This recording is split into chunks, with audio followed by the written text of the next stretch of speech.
പാനൂരിൽ കഴിഞ്ഞ ദിവസം CPM പ്രവർത്തകർ ബോംബ് നിർമ്മിച്ചുകൊണ്ടിരിക്കെയുണ്ടായ സ്ഫോടനം സംബന്ധിച്ച് വടകരയിലെ LDF സ്ഥാനാർത്ഥിയും മുൻമന്ത്രിയുമായ KK ശൈലജ ടീച്ചർക്ക് നേരെ 8 ചോദ്യങ്ങൾ ഉയർത്തി യൂത്ത് കോൺഗ്രസ് സംസ്ഥാന അധ്യക്ഷൻ രാഹുൽ മാങ്കൂട്ടത്തിൽ.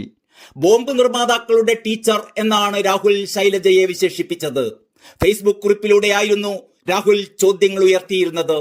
പാനൂരിൽ ബോംബ് നിർമ്മാണം ആരെ ലക്ഷ്യം വെച്ചായിരുന്നു എന്ന് ചോദിച്ച രാഹുൽ, ബോംബ് നിർമ്മാതാക്കളുടെ ടീച്ചർ മറുപടി പറയുക തന്നെ വേണമെന്നും അല്ലെങ്കിൽ ഈ നാട് മറുപടി നൽകുമെന്നും കൂടി കുറിച്ചിട്ടു.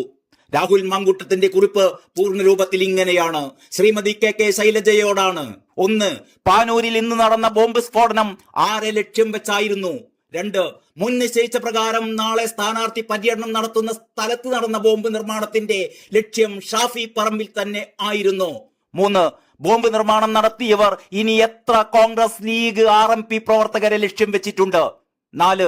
ബോംബ് നിർമ്മാണത്തിനിടെ മരിച്ചവരും പരിക്കുപറ്റിയവരുമായ പ്രതികളും പാർട്ടി പ്രവർത്തകരുമായി താങ്കൾക്കുള്ള ബന്ധമെന്താണ്? 5.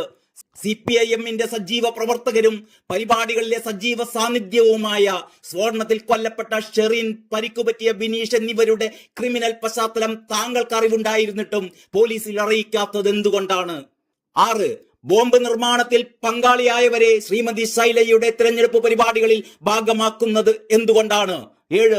തിരഞ്ഞെടുപ്പിനെ അട്ടിമറിക്കാൻ ഉദ്ദേശിച്ച് ബോംബ് നിർമ്മാണം നടക്കുന്ന വിവരം പോലീസ് അറിഞ്ഞിരുന്നു. ഇതിനെക്കുറിച്ച് അന്വേഷണം നടത്തണമെന്ന് ശൈലജ ടീച്ചർ ആവശ്യം ഉന്നയിക്കാത്തത് എന്തുകൊണ്ടാണ്? 8.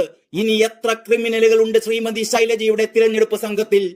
ബോംബ് നിർമ്മാതാക്കളുടെ ടീച്ചർ മറുപടി പറയുക തന്നെ വേണം, അല്ലെങ്കിൽ ഈ നാട് മറുപടി നൽകും. ഇത്രയുമാണ് രാഹുൽ ഉയർത്തിയ ചോദ്യങ്ങൾ. പാനൂരിൽ സ്ഫോടനമുണ്ടായ ബോംബ് നിർമ്മാണ സംഘവുമായി പാർട്ടിക്കും തനിക്കും ബന്ധമില്ലെന്നാണ് ശൈലജ ടീച്ചർ പ്രതികരിച്ചിരിക്കുന്നത്. സംഭവവുമായി ബന്ധപ്പെട്ട സംഘാംഗത്തിനൊപ്പമുള്ള ചിത്രത്തെക്കുറിച്ച് ശൈലജ ടീച്ചർ പറയുന്നത് ഇങ്ങനെയാണ്. പല പരിപാടികൾക്ക് പോകുമ്പോൾ പലരും ഫോട്ടോ എടുക്കാറുണ്ട്.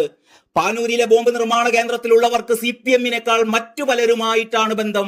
അതെന്താണെന്ന് ഞാനിപ്പോൾ പറയുന്നില്ല എന്നും ശൈലജ ടീച്ചർ പറയുന്നു.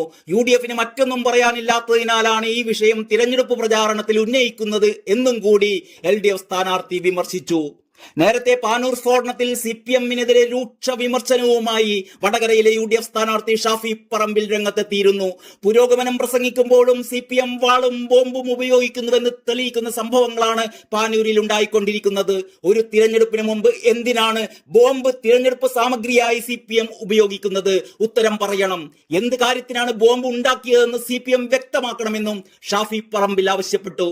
UDF പര്യടനം നടക്കാനിരിക്കുന്ന സ്ഥലത്താണ് സംഭവം ഉണ്ടായിരിക്കുന്നത്. ആരെയാണ് ലക്ഷ്യം വെച്ചതെന്ന് CPM വ്യക്തമാക്കണം. കരുതലും സ്നേഹവും പോസ്റ്ററിലും ഫ്ലക്സിലും പോരെന്നും ഷാഫി വിമർശിക്കുകയുണ്ടായി. News desk, Kalakaumudi.